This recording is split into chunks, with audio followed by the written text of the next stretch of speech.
Otra idea interesante en todo esto es que yo trabajo al grupo como una entidad que no es cerrada. O sea, yo comprendo perfectamente que cuando hay un grupo de desarrollo humano, un grupo terapéutico, digamos, hay que delimitar el interior del exterior. Pero, digamos, en ciertas situaciones es útil que haya una cierta permeabilidad, porque yo siempre introduzco la realidad exterior, porque siempre pasan cosas en el afuera que pueden influir en el adentro. Entonces, claro, esto implica un manejo de una situación compleja, porque de repente puede llegar alguien y decir, atención, nadie se mueva, esto es un asalto, o hay una bomba que va a explotar, y hay que saber cómo reaccionar ante ese tipo de situación. O sea, yo en mi actitud estoy preparado para ese tipo de cosas, y muchas veces, digamos, es muy interesante incorporar los elementos exteriores, ¿no? Y tratar de integrar ese elemento a la realidad, ¿no? De esa manera, digamos, en la relación, digamos, por ejemplo, maestro-alumno, digamos, el contexto está vigente y es muy importante de tomarlo en cuenta, ¿no? Obviamente, digamos, en este trabajo han habido muchísimas influencias. O sea, digamos, yo he participado en centenares de talleres de todo tipo y bueno, trato de integré en esta nueva concepción todos los enfoques de la educación alternativa, de las psicoterapias modernas y de todo lo que tiene que ver con la innovación en el campo grupal, ¿no? Hay ciertos conceptos, digamos, yo trabajo con ciertos conceptos que son los conceptos más o menos conocidos, y esos conceptos me permiten, son como una especie de guía. Los puedo llamar conceptos, macroconceptos, o nociones, o ideas rectoras, etc. Los conceptos, digamos, más común que ustedes conocen son el concepto, por ejemplo, de horizontalidad. Por ejemplo, es importante que haya una actitud de horizontalidad. Por ejemplo, yo en este momento estoy en una actitud incómoda porque no hay horizontalidad espacial, porque yo estoy arriba y ustedes están más abajo, digamos. O sea, sería, digamos, en este momento, digamos, lo que yo hago habitualmente es bajarme y circular, digamos, por el grupo, pero, digamos, para no complicar las cosas y porque no hay mucho tiempo, porque nos hemos colgado por toda una serie de circunstancias, entonces voy a simplificar las cosas. Pero evidentemente, para establecer un contacto hay que establecer una relación de cercanía física. Eso es fundamental, realmente. Después está el concepto de no defensividad, que tiene mucho que ver con una conferencia que escuchamos ayer que hablaban de la importancia de estar abierto. Estar abierto es fundamental, y estar abierto es lo que permite escuchar tanto a la gente que está dentro del grupo como a la gente que está fuera del grupo, o sea, como la realidad exterior, ¿no? Entonces, la no defensividad es un concepto muy, muy, muy importante, pero eso implica, digamos, estar dispuesto a superar una serie de obstáculos que tienen que ver, por ejemplo, con el narcisismo, con el ego. Por ejemplo, un problema que a veces aparece en la situación de los docentes es decir, que alguien diga, no, me faltó el respeto, me habló de mala manera, etc. Yo ese tipo de cosas, digamos, las paso por alto, no me impactan, digamos, ¿no? O sea, no creo que sea lo importante. Y si hay una falta de respeto es porque hay un malentendido que hay que solucionar. Otros conceptos que son, está el concepto de disponibilidad, que es algo muy importante en el sentido de que cada terapeuta, cada profesor, cada persona que está a cargo de un grupo podría en cierto momento decir qué cosas estaría dispuesto a hacer para ayudar a las personas y qué cosas no. O sea, mostrar su grado de disponibilidad. Esto no tiene por qué hacerse al comienzo del grupo, puede hacerse en un momento en que sea necesario decir, bueno, yo puedo ayudarte hasta aquí, pero no puedo hacer tal cosa por ti, ¿no? Entonces están los conceptos, digamos, de uso común en el campo de la dinámica de grupos, y están los conceptos relativamente nuevos que creo haber inventado. Los principales son el de estructuras abiertas y dinámicas, el de validación de experiencias significativas, el de euforia compartida. Empezamos por el último. La euforia compartida son esas escenas donde la gente está muy contenta, están bailando, es un momento, digamos, de gran alegría. Ese momento yo no lo induje. Claro, puedo haber influido porque a lo largo de las 4 sesiones fueron pasando cosas que finalmente dieron lugar a todo esto, ¿no? Y entonces uno de los participantes dijo, sería extraordinario que la educación fuera así, que cada clase, cada sesión fuera una fiesta.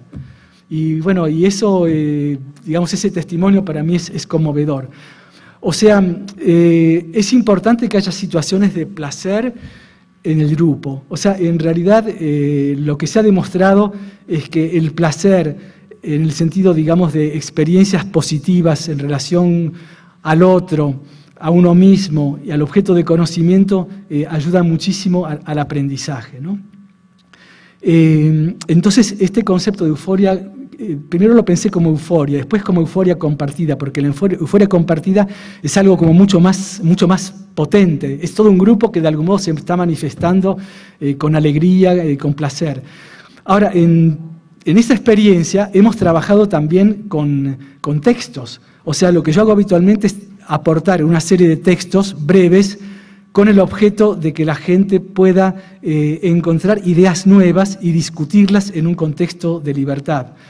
Entonces, bueno, esa es una cosa importante. Otra es que no tengo ningún plan cuando estoy en contacto con un grupo. O sea, no hay nada previsto. Por ejemplo, fui a dar un curso a El Salvador, y entonces, bueno, que es un país que fue desgarrado por una guerra civil, donde en cada familia por lo menos murió una persona. Y entonces yo llegué con toda humildad, porque yo no conocía ese país, y llegué, digamos, preguntando qué onda, ¿no? ¿Qué hago yo aquí frente a un curso? Era un curso de doctorado de una universidad privada. Y entonces, bueno, no sabía ni cómo vestirme, si llevar saco o no, corbata o no. Poco a poco me fui adaptando a la situación y ahí, digamos, me fueron explicando un poco su contexto. Y a partir de eso fui trabajando los elementos que podía aportar al curso. Pero, digamos, no hay nada previsto, porque, por ejemplo, en este ejemplo que ustedes vieron, en la primera sesión yo dije, bueno, sería interesante que la gente hable unos pocos minutos acerca de sus expectativas, ¿no? Y entonces me di cuenta que las 4 horas fueron empleadas no solamente para hablar de las expectativas, sino de toda una serie de problemas de trabajo que había. Entonces yo podría tener si hubiera tenido un plan fijo, me hubiera sentido muy frustrado. Pero yo pienso que un concepto muy importante es el de deriva. O sea, que uno propone algo y resulta que la gente dice, no vamos a hacer esto, podemos hacer tal otra cosa.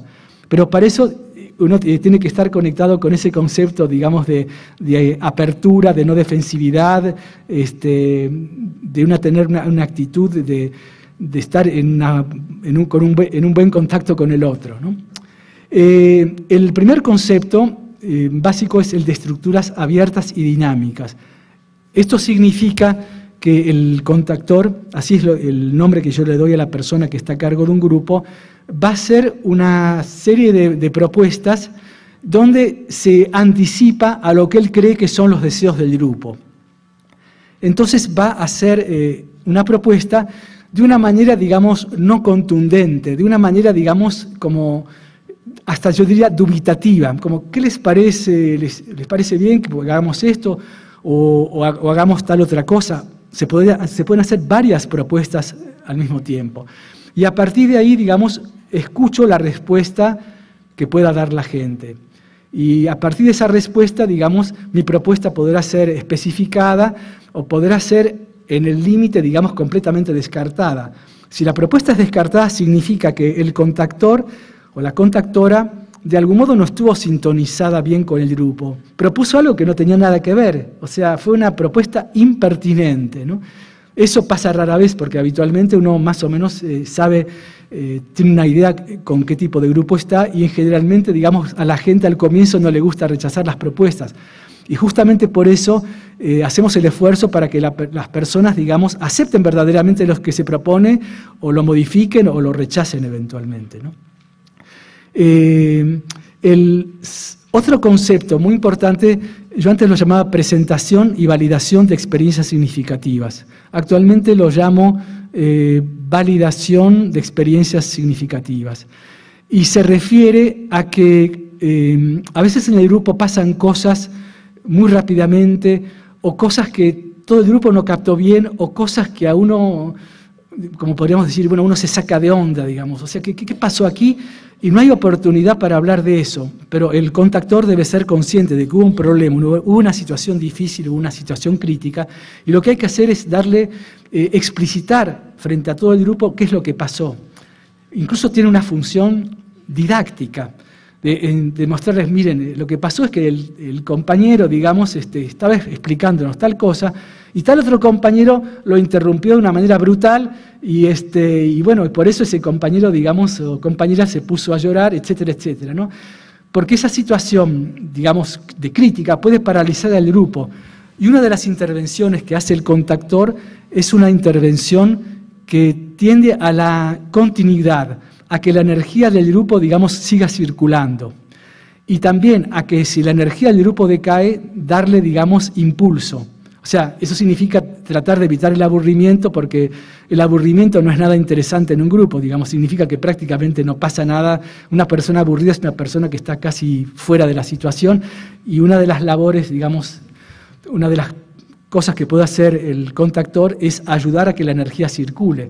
Entonces, puede en ese momento, digamos, proponer un nuevo ejercicio, una nueva manera de trabajar una cierta problemática. En fin, hay muchos recursos.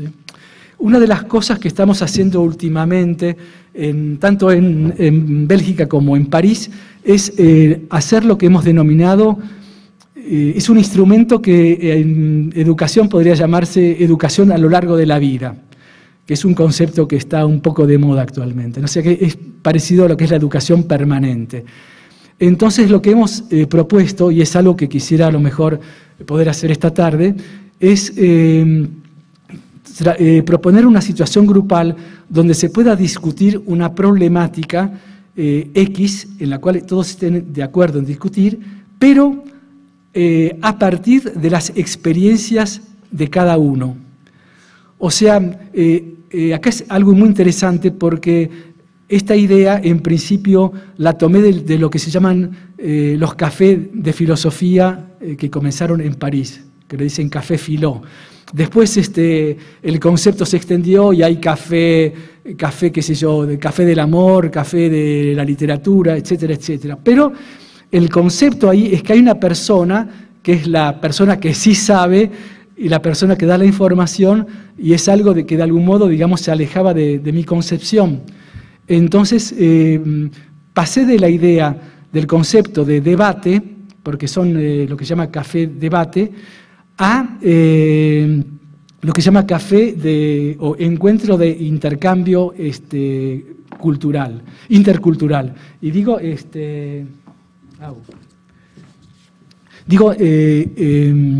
intercultural, y esto es muy importante, porque la idea para mí es que un cierto problema puede ser visto de una manera completamente distinta según las culturas de las personas. Cultura en el sentido, digamos, de pertenencias culturales geográficas. Por ejemplo, en los grupos en los que yo trabajo, ese café de intercambio intercultural, hay muchos africanos, gente del Congo, de Senegal, y de repente aparece una problemática que para los que nos consideramos, entre comillas, occidentales, tiene una solución clara y evidente. Y cuando ellos escuchan eso, dicen, no, nosotros no hacemos esto. Por ejemplo, alguien dijo, no, me rompí una pierna y fui y me la enyesaron. Y ellos dijeron, no, nosotros no hacemos eso. Y nos mostraron una forma, digamos, que tiene que ver con toda una cultura, con una tradición de muchos años, que era una alternativa tan eficaz como, digamos, como enyesar o como hacer un cierto tipo de trabajo físico que hacen los médicos ortopedistas o que se dedican a trabajos de rehabilitación. Entonces, eso es muy interesante, porque en los grupos, cuanto más diversidad hay más posibilidades de, hay más posibilidades de que una cierta situación pueda ser vista de muchas maneras.